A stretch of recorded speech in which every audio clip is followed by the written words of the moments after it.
নমস্কার সকল দর্শক বন্ধুদের আমার পরিবারে স্বাগত জানিয়ে শুরু করছি একটি নতুন রেসিপি। বাঙালির শ্রেষ্ঠ উৎসব দুর্গাপুজো, আর এই দুর্গাপুজোতে আমরা ভালো খাবো, ভালো পরবো। আশা করি দেখে বুঝতেই পারছেন আমি আপনাদের সাথে কোন রেসিপি শেয়ার করতে চলেছি। বাঙালির প্রিয় ইলিশ ভাপা। তো চলুন দেখে নেওয়া যাক সম্পূর্ণ পদ্ধতিটি। প্রথমে আমি একটি মিক্সিং বলে কিছুটা নারকেল কুচি করে কেটে নিয়েছি, পেছনে খোসাটা ছাড়িয়ে দিয়েছি, আর নিয়ে নিয়েছি বেশ কয়েকটি কাজু। এটিকে একটি স্মুথ পেস্ট বানিয়ে নিচ্ছি। এবার একটি প্লেট নিয়ে নিয়েছি, আর তাতে একে একে ভালো করে ধুয়ে পরিষ্কার করে লবণ হলুদ মেখে রাখা ইলিশ মাছের টুকরোগুলো নিয়ে নিচ্ছি।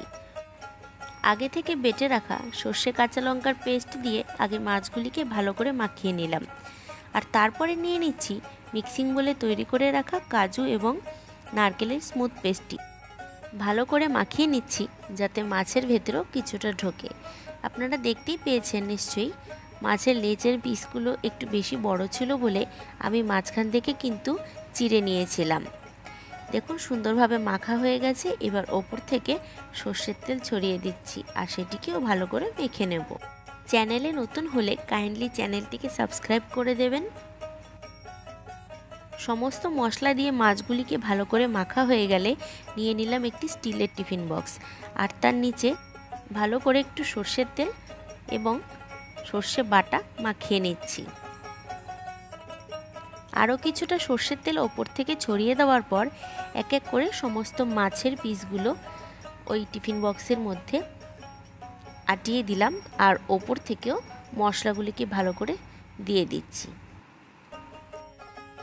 সমস্ত মশলাগুলো মাছের উপরে দিয়ে দেওয়া হলে আরও বেশ কিছুটা সর্ষের তেল ওপর থেকে ছড়িয়ে দেব। কয়েকটি কাঁচা লঙ্কা আমি মাঝখান থেকে চিড়ে নিয়েছি, আর সেই কাঁচা লঙ্কাগুলিও সুন্দর করে এর উপরে সাজিয়ে দেব। টিফিন বক্সের ঢাকনাটি আটকে দিলাম, আর ওদিকে একটি কড়াইতে নিয়ে নিলাম বেশ কিছুটা জল, আর তার ভেতরে দিয়ে দিলাম একটি স্ট্যান্ডের উপরে আমি টিফিন বক্সটি বসিয়ে দেব ভাপা হওয়ার জন্য। কিন্তু এক্ষেত্রে খেয়াল রাখতে হবে অবশ্যই জলটি এমন পরিমাণেই দিতে হবে যে সেটি টিফিন বক্সের নিচের তলটিকে অবশ্যই স্পর্শ করে, না হলে কিন্তু জল ফুটে যে স্টিমটি উৎপন্ন হবে তাতে ইলিশ ভাপাটি ভালো হবে না, আর বক্সের ভেতরে রাখা একেবারে নিচের অংশটি কিন্তু লেগে যাওয়ার সম্ভাবনা থাকতে পারে।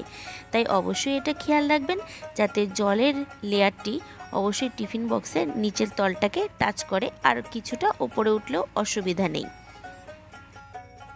গ্যাসটিকে প্রথমে হাই ফ্লেমে দিয়ে দেব, আর খেয়াল রাখতে হবে স্টিম যাতে বাইরে বেরোতে না পারে, তাই এরকম উঁচু একটি ঢাকনা দিয়ে ভালো করে ঢেকে দিচ্ছি। 25 থেকে 30 মিনিট পর আমি গ্যাসের ফ্লেমটি বন্ধ করে এভাবে চাপা রেখে দিচ্ছি আরও 10 মিনিট। তাপ যখন মোটামুটি সহনশীল তখন আমি বক্সটি খুলে দেখাচ্ছি আপনাদের কি সুন্দর হয়েছে ভাপাটি। দেখে বুঝতেই পারছেন বেশ ফুলে উঠেছে, আর সুন্দরভাবে বেশ নরম হয়ে সেদ্ধ হয়ে গেছে পুরো ভেতর থেকে। এবার গরম ভাতের সাথে সার্ভ করার আর খাবার পালা। সম্পূর্ণ রেসিপিটি যদি আপনাদের ভালো লেগে থাকে তাহলে অবশ্যই লাইক, কমেন্ট অ্যান্ড শেয়ার করে যাবেন। সহজ পদ্ধতিতে অসম্ভব লোভনীয় এই ইলিশ মাছ ভাপার রেসিপিটি বাড়ির সকলকে করে এই পুজোতে অবশ্যই খাওয়াবেন। ধৈর্য ধরে সম্পূর্ণ ভিডিওটি দেখার জন্য সকলকে অশেষ ধন্যবাদ। সকলে ভালো থাকুন, সুস্থ থাকুন।